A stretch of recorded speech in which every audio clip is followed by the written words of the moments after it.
Урматтуу Москвада эмгектенген мекендештер, сиздерге границага кирди чыкты жасоо зарылчылыгы жаралса, анда биз сиздер үчүн кызмат кылабыз. Күн сайын Казакстанга жолго чыгабыз. Барып келүү убактысы 1,5 күн. Сиздерди тейлөө үчүн стажы жогору айдоочулар 7 орундуу ыңгайлуу Альфард унаалар даяр. Унада Wi-Fi сыналгы бар. Кол телефондорду кубаттоо үчүн шарттар каралган.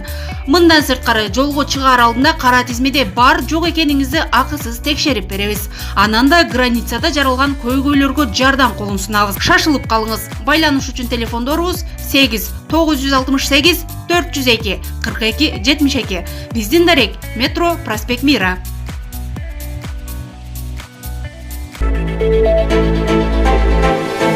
Орусиялык футболчу Кыргызстан менен Тажикстандын футболчуларынын деңгээлин салыштырды.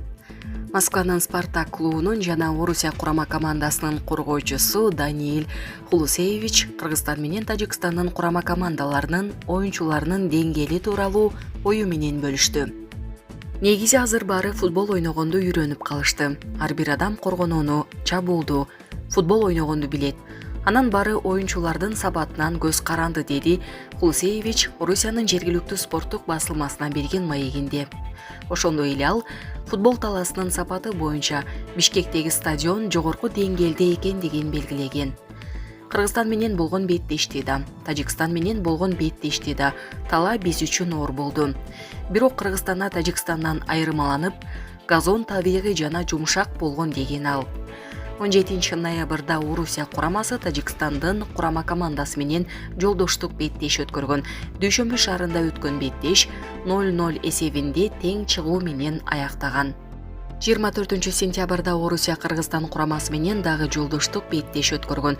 Бишкекте өткөн беттеш 1-2 эсебинде Орусиянын жеңиши менен аяктаган. Булак супер кежи. Казакстанда президенттик шайлоо соңуна чыкты. Жыйынтыгы качан белгилүү болот? Казакстанда мөөнөтүнөн мурда өткөн президенттик шайлоо үчүн ачылган участкалардын көбү жабылганын Спутник Казакстан кабарлады. Батыш Казакстан, Актөбө, Атырау, Маңгистау жана Кызылорда облустарында участкалар Астананын убактысы боюнча саат 21:00 жабылды.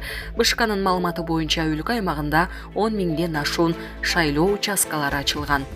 Саат 21:00 карата келген элдин саны 69,31% түздү. Астана менен Алматы шаарларында шайлоочулар өтө аз болгону айтылды. Ушул тапта жабылган участкаларда добуштар саналып жатат. Эми БШК 7 күндүн аралыгында шайлоонун жыйынтыгын чыгарып, жаңы президентти катташы керек. Эрежеге ылайык шайлоонун алдын ала жыйынтыгы эртеси күнү белгилүү болот. Эскерте кетсек, коңшу өлкөнүн президенттигине 6 адам ат салышты. Алардын арасында учурдагы өлкө башчы Касым-Жомарт Токаев да бар. Булак Спутник кежи.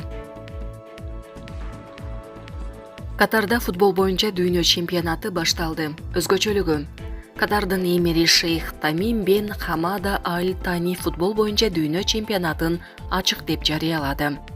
Ачылыш Аземи Эль Хаур шаарындагы Эльбайт стадионунда өттү. Алгачкы болуп Катардын эмири сүйлөдү. Салтанатка актер Морган Фримен жана BTS группасынын кей-поп солисти Чон Жонгук жана Катардагы ырчы Фахат Аль Кубаиси катышып, Dreamers кыял кештер чыгармасын аткарышты.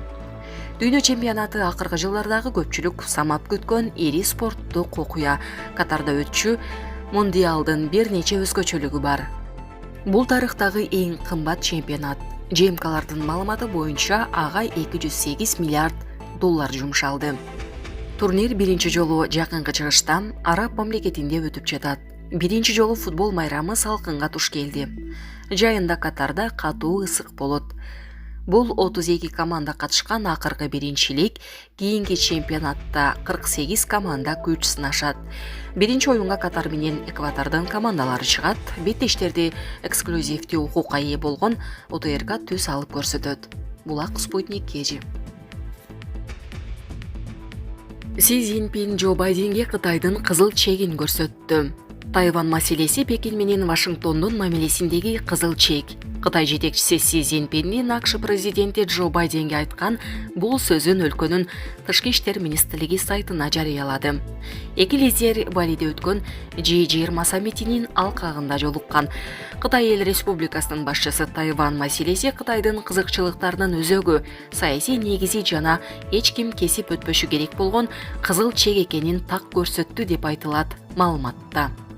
Мындан тышкары Си Цзиньпин эл аралык мамиленин ошондой эле Кытай-Америкалык 3 коммюникенин нормаларын дыккат сактоо эки өлкөнүн алакасын коргоочу кепилдик болуп каларын белгилеген. Тайвандын айланасындагы кырдаал август айында АКШнын өкүлдөр палатасынын спикери Нэнси Пелосинин аралга келип кетишинен кийин курчуп кеткен. Кытай бул сапар Тайвань сепаратизмин колдоого алат деп эсептеп сынга алганда масштабтуу аскердик машыгуу өткөргөн. Россия президенти Владимир Путин Тайвань Кытайдын ажырагыс бөлүгү экенин айтып, АКШ өкүлдөрүнүн аралга келишин чагымчылык деп атаган. Пекин Тайвандын өз алдынчалуулугун тааныбайт, өз провинциясы деп эсептеп, дүйнөнү бирдиктүү Кытай саясатын карманууга чакырып келет. АКШ бул принципти кагаз жүзүндө сактаганы менен арал менен жигердүү кызматташып, байма-бай курал-жарак жеткирип турат. Булак Спутник KG.